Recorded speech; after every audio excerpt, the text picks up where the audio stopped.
Next concept is 2.6.1 relation between electric field and electric potential. Right. So in the last discussions we discussed about that is equipotential surfaces. Okay, right. Before that we have the definition of potential difference, that is potential difference dV is equal to that is dW divided by, right. So here this is dW is nothing but what, that is a small work done or work done anta ನಾವು ಹೇಳಿ ಕರಿತೀವಿ ಇದಕ್ಕೆ. This is work done and this one is unit charge, unit test charge, right. Its magnitude is 1 anta ಹೇಳ್ತೀವಿ and dV stands for what, the potential difference, potential difference or change in potential, or change in potential, change in potential. So we have a potential difference expression, that is dV is equal to dW divided by Q. So work done is equal to, in mechanics we studied about the work done, that is force into displacement, force into displacement. So hagadre W, that is dW or small work done, dW is equal to force into displacement, that is ds anbodu athwa dl anbodu, dx anta tagobodu. Here I will consider dl. Here dl stands for that is the small displacement. Okay. So hagadre this is force. ಈ equation ಏನಿದೆಯಲ್ಲ, ಈ ಈಕ್ವೇಷನ್ಸ್ದಲ್ಲಿ ನಾನು D W ಜಾಗದಲ್ಲಿ ನಾನು F into D ಎಲ್ನ ಹಾಕಿದರೆ ಏನಾಗ್ತೈತಿ ಇಲ್ಲಿ, D V is equal to F D L divided by Q. So we have definition of electric field. Electric field the definition in the electric field is equal to force upon unit charge or a test charge. So hagadre F divided by K is nothing but what, that is the magnitude of this electric field anta ನಾವು ಹೇಳಿ ಕರಿತೀವಿ. ಹಾಗಾದ್ರೆ so F divided by Q ಏನಿದೆಯಲ್ಲ ಇದ್ರ ಬಗ್ಗೆ ನಾವು ಏನು place ಮಾಡಬಹುದು, ಇಲ್ಲಿ ನಾನು magnitude of E ನ ಹಾಕೋಬಹುದು. Therefore dV is equal to that is modulus of E or vector E, right, modulus of vector E or just ನಾವು ಇದನ್ನ E ಅಂತಾನೂ ಕೂಡ ಬರೀಬಹುದು into dl.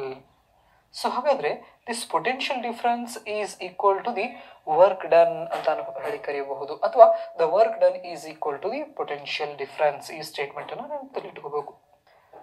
work done is equal to the potential difference, potential difference. So ಹಾಗಾದ್ರೆ ಈ formula ನಾವೇನಪ್ಪ ಅಂತ ಹೇಳಿದ್ರೆ ನೆನ್ಪಿಟ್ಕೋಬೇಕು. ಈಗ ವರ್ಕ್ ಡನ್ ನಾವೇನಂತ ಬರ್ಕೋಬಹುದು, that is E into D L is equal to ನಾವೇನಂತ ಹೇಳ್ಬೋದು, ಪೊಟೆನ್ಷಿಯಲ್ ಡಿಫರೆನ್ಸ್ ಡಿ ವಿ ಅಂತ ನಾವು ಹೇಳಿ ಕರಿತೀವಿ. Okay, right. So this is all informations V studied in our earlier classes. Okay, fine. So ಹಾಗಾದ್ರೆ ಈಗ ಇಲ್ಲಿಗೆ ಬರೋಣ ನಾವು. ಏನಪ್ಪ ಅಂತ ಹೇಳಿದ್ರೆ ಇಲ್ಲೊಂದು ಸ್ಮಾಲ್ ಡೆರಿವೇಶನ್ಸ್ ಇದೆ, ರೈಟ್. ಸೊ ಹಾಗಾದ್ರೆ ಈ ಡೆರಿವೇಶನ್ಸು ಪದೇ ಪದೇ ಮೀನ್ ಆನ್ಯುವಲ್ ಎಕ್ಸಾಮ್ಸ್ ಇರ್ಬೋದು, ಬೇರೆ ಬೇರೆ ಎಕ್ಸಾಮ್ಸ್ನಲ್ಲಿ ಈ ರಿಲೇಷನ್ಸ್ ಬಗ್ಗೆ ಬಹಳಷ್ಟು ಕ್ವಶನ್ಸನ್ನು ಕೇಳಿದ್ದಾರೆ. Okay, right, fine. So let us consider A surface charge distribution. So ಹಾಗಾದ್ರೆ ಇಲ್ಲೊಂದು ನಾನು ಏನಪ್ಪಾ ಅಂತ ಹೇಳಿದ್ರೆ ಒಂದು ಸರ್ಫೇಸ್ ಚಾರ್ಜ್ ಡಿಸ್ಟ್ರಿಬ್ಯೂಷನ್ಸ್ ನಾನು ಕನ್ಸಿಡರ್ ಮಾಡ್ಕೋತೀನಿ.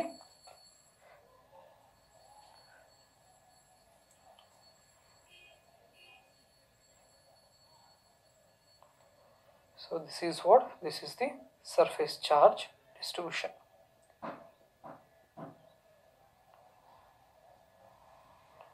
Surface charge distributions, we know the electric field lines are perpendicular to that surface.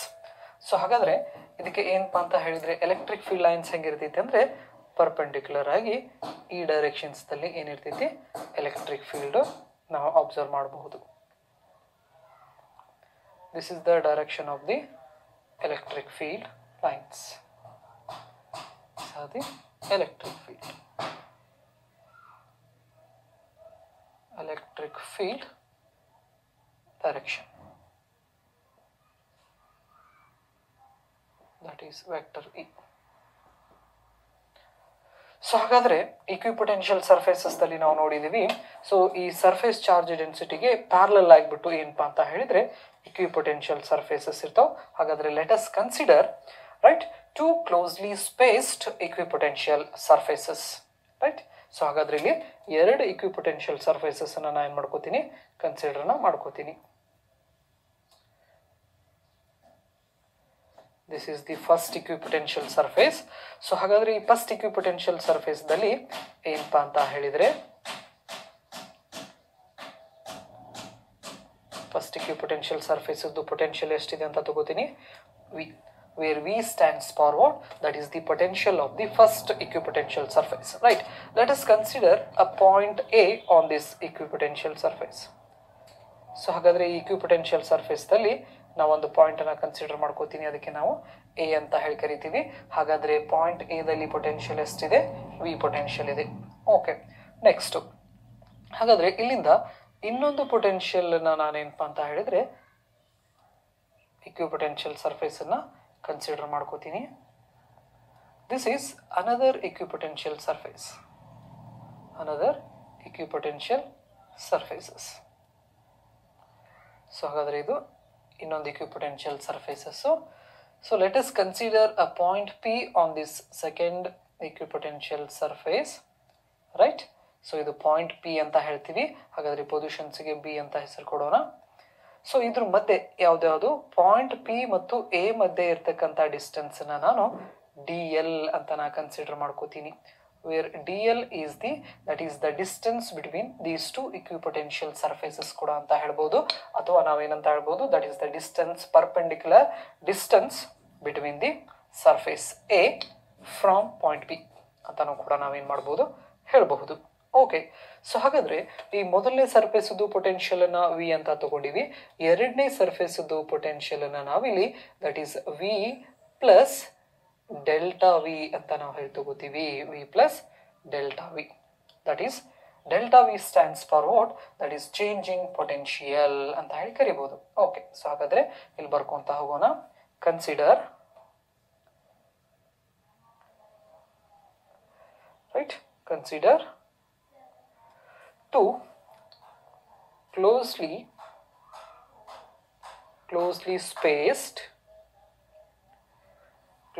spaced equipotential surfaces.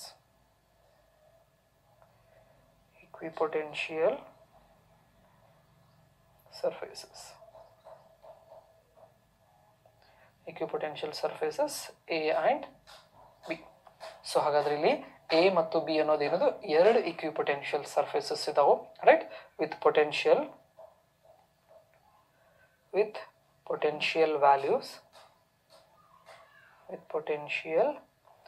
values. ಹಾಗಾದ್ರೆ ಅದರ ವ್ಯಾಲ್ಯೂಸ್ ಏನು ತಗೊಂಡಿದ್ದೀವಿ ನಾವು ಇಲ್ಲಿ V and V plus delta V, V and V plus delta V ಅಂತ ನಾವು ಕರಿತೀವಿ. Okay, right. So ಹಾಗಾದ್ರೆ where delta V stands for, where delta V is the changing potential. ಇದಕ್ಕೆ ನಾವೇನಂತ ಕರಿತೀವಿ, change in potential. Change in potential or potential difference,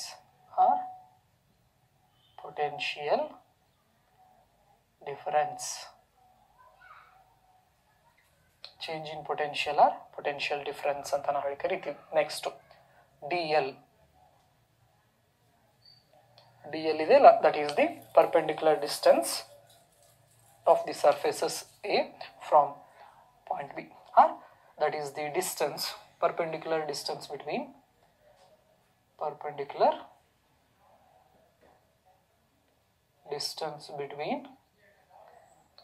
perpendicular distance between the surface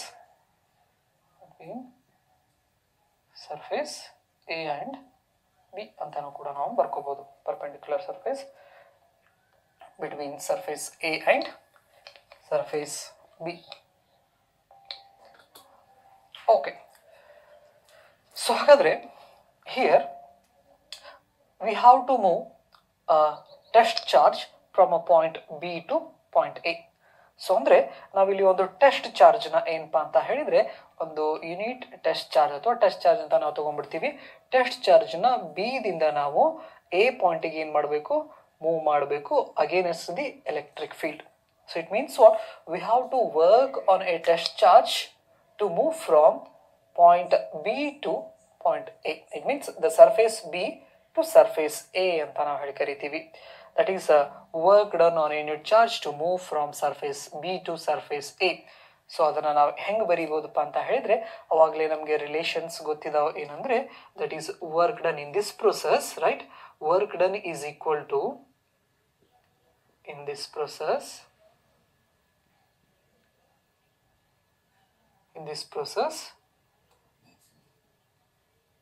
work done is equal to right E into D L ಅಂತ ನಾವು ಹೇಳಿ ಬರ್ಕೋಬಹುದು.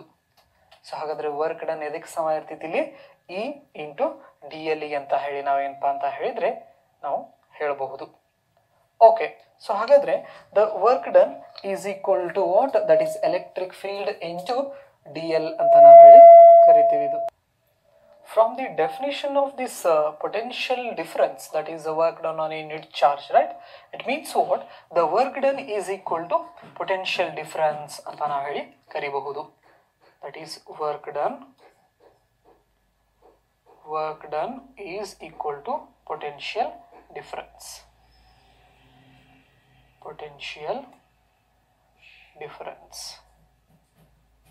So hagadre work done na navenanta ತಗೋಬಹುದು ಇಲ್ಲಿ E into D L ಅಂತ ಬರ್ಕೊಂಡ್ರೆ potential difference. So ಹಾಗಾದರೆ potential difference ಬಂದಿವಪ್ಪ ಅಂತ ಹೇಳಿದರೆ the surface A is close to this surface, therefore potential is high.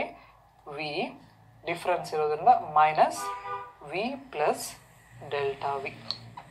So ಹಾಗಾದರೆ E into D L is equal to V minus D V. So ಹಾಗಾದರೆ minus V plus V cancel ಆಯ್ತು ಅಂದರೆ that is E dot dl is equal to minus delta V ಅಂತ ನಾವು ಹೇಳಿ ಕರಿತೀವಿ. So ಹಾಗಾದರೆ the electric field E is equal to minus dV upon dl ಅಂತ ನಾವು ಹೇಳಿ ಕರಿಬಹುದು. This is the relation between electric field and electric potential ಅಂತ ಹೇಳಿ ಕರಿತೀವಿ. This gives the relation between field, that is electric field is nothing but what? Electric field and potential. Potential ಅಂದ್ರೆ electric potential ಅಂತ ಕರಿತೀವಿ ನಮಗೆ. So ಹಾಗಾದ್ರೆ this is the expression gives the relation between field and potential. So here the delta V change indicates what? That is change in potential or potential difference, right? Fine. So ಹಾಗಾದ್ರೆ here it is the change in potential per unit displacement ಅಂತಾನೂ ಕೂಡ ಕರಿತೀವಿ. So this is the another definition of electric field. So ಹಾಗಾದರೆ electric ಫೀಲ್ಡ್ದು ಡೆಫಿನಿಷನ್ಸನ್ನು ನಾವೇನಪ್ಪ ಅಂದರೆ powers per unit charge ಅಂತ ನಾವು ಹೇಳಿ ಕರೆದಿದ್ವಿ. ಮತ್ತು that is the reasons where we can observe the effect of electric field on a test charge ಕೂಡ ಅಂತ ನಾವು ಹೇಳಿ ಕರೆದಿದ್ವಿ. ಸೊ ಅದೇ ರೀತಿ ಇಲ್ಲಿ ಇನ್ನೊಂದು ನಮಗೆ ಡೆಫಿನಿಷನ್ಸ್ ಸಿಕ್ತು, ಯಾವುದು? ಎಲೆಕ್ಟ್ರಿಕ್ ಫೀಲ್ಡ್ದು. ಸೊ ಹಾಗಾದರೆ ಎಲೆಕ್ಟ್ರಿಕ್ ಫೀಲ್ಡ್ದು ಇನ್ನೊಂದು ಡೆಫಿನಿಷನ್ಸ್ನ ಏನು ಹೇಳ್ಬೋದು? That is the ratio of change in potential and displacement ಅಂತ ನಾವು ಹೇಳಿ ಕರಿತೀವಿ. ಇದನ್ನು ನಾವು that is change in potential per unit displacement ಕೂಡ ಅಂತ ಹೇಳಿ ಕರಿತೀವಿ. Change in potential per unit displacement is called what? Electric field. So that negative sign indicates, negative sign ಏನಿದೆಯಲ್ಲ, ಸೊ ಈ ನೆಗೆಟಿವ್ ಸೈನ್ ಏನನ್ನ ನಮಗೆ ಶೋ ಮಾಡ್ತಿಪ್ಪ ಅಂತ ಹೇಳಿದರೆ, right, the potential decreases opposite to the electric field. So ಹಾಗಾದರೆ ಇದೇನಿದು negative sign ಏನಿದೆಯಲ್ಲ ಅದೊಂದು ಪಾಯಿಂಟ್ಸನ್ನು ಏನಪ್ಪ ಅಂತ ಹೇಳಿದರೆ ನಾವು ನೋಟ್ ಡೌನ್ ಮಾಡ್ಕೋಬೇಕಾಗ್ತೈತಿ. ಏನಂತ ಹೇಳಿದರೆ that is negative sign indicates potential is, negative sign indicates the potential is opposite to the electric field. Electric field ಅಂತ ನಾವು ಹೇಳಿ ಕರೀತೀವಿ ಇದು. These are the points you have to remember. So ಹಾಗಾದರೆ the relation between electric field and electric potential is E is equal to minus dV by dl, where dV by dl is nothing but what? That is a change in potential per unit displacement. Change in potential per unit displacement. Unit displacement. Change in potential per unit displacement ಅಂತ ನಾವು ಹೇಳಿ ಕರಿತೀವಿ. Okay, so ಇದಕ್ಕೆ ಇನ್ನೊಂದು ಹೆಸರು ಕೂಡ ಇದೆ, that is a potential gradient ಅಂತಾನು ಕೂಡ ಕರಿತೀವಿ ನಾವು ಇದಕ್ಕೆ. This is another quantity, that is potential gradient. Potential gradient. So that is the potential drop per unit length kuda, and the potential gradient is nothing but what? That is the potential drop per unit length or per unit displacement kuda anta navu karitivi. Idikke navu potential gradient. So this potential gradient is a vector quantity, where potential is scalar quantity. Potential ಅನ್ನೋದು scalar quantity ಆದರೆ, potential is scalar quantity ಆದರೆ, the potential gradient is vector quantity. Potential gradient is the, that is the dV by dl ಅಂತ ನಾ ಹೇಳಿ ಕರೀಬಹುದು. ಅಥವಾ the potential drop per unit displacement is called what? Potential gradient, and this potential gradient is a vector quantity, right? So ಇಲ್ಲಿದೆಲ್ಲ these relations, from these relations minus dV by dl is the potential gradient. Okay, right. Some more important informations about these relations. So ಹಾಗಾದ್ರೆ conclusions ಏನಂತ ಹೇಳ್ಬೋದಪ್ಪ ಅಂತ ಹೇಳಿದ್ರೆ, the electric field is equal to the negative potential gradient, is equal to the negative potential gradient. Potential gradient ಅಂತ ಹೇಳಿ ಕರಿಬಹುದು, right? The electric field is equal to the negative potential gradient. The direction of electric field, the direction of, second one, the direction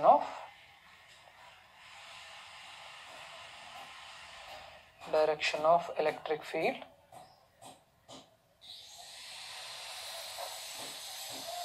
the direction of electric field is in the field is in the direction of decreasing potential, is in the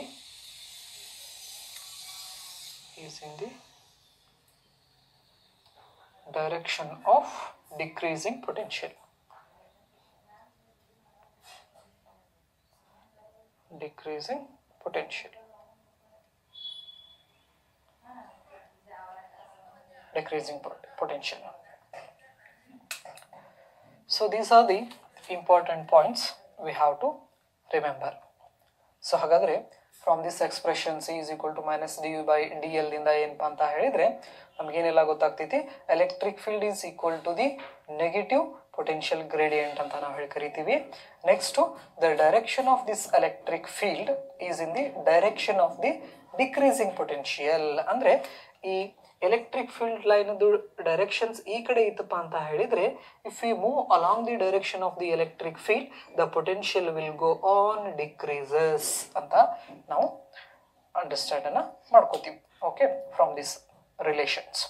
So ಹಾಗಾದ್ರೆ one more thing about these relations. So we studied in the equipotential surface, right?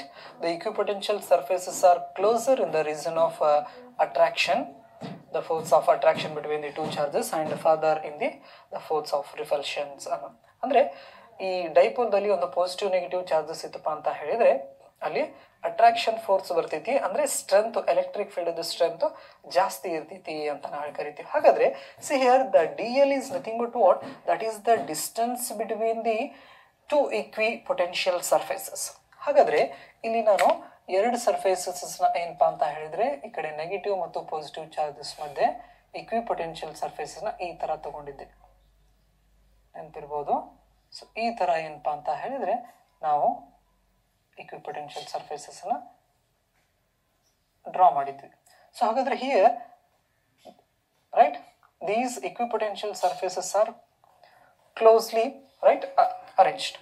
So hagadre the equipotential surfaces are close here in this case. So what it indicates, there is a strong electric field in that region. So hagadre ಆ regions dalli electric field strength ಏನಿದೆ ಜಾಸ್ತಿ ಇದೆ. ಹಾಗಾದ್ರೆ ಇದನ್ನ ನಾವು from these expressions ದಿಂದ ನಾವು ಏನು ಮಾಡಬಹುದು ಹೇಳ್ಬೋದು, where dl stands for what, that is the distance between the two equipotential surface. ಹಾಗಾದ್ರೆ ಇಲ್ಲಿ equipotential surfaces ವ್ಯಾಲ್ಯೂ ಏನಪ್ಪ ಅಂತ ಹೇಳಿದ್ರೆ ಏನು ಡಿಸ್ಟೆನ್ಸ್ ಕಡಿಮೆ ಇರೋದ್ರಿಂದ ಆಟೋಮೆಟಿಕ್ ಎಲೆಕ್ಟ್ರಿಕ್ ಫೀಲ್ಡ್ ಏನಾಗ್ತೈತಿ ಜಾಸ್ತಿ ಆಗ್ತೈತಿ ಕೂಡ ಅಂತ ನಾವು ಹೇಳ್ಬಹುದು. ಓಕೆ.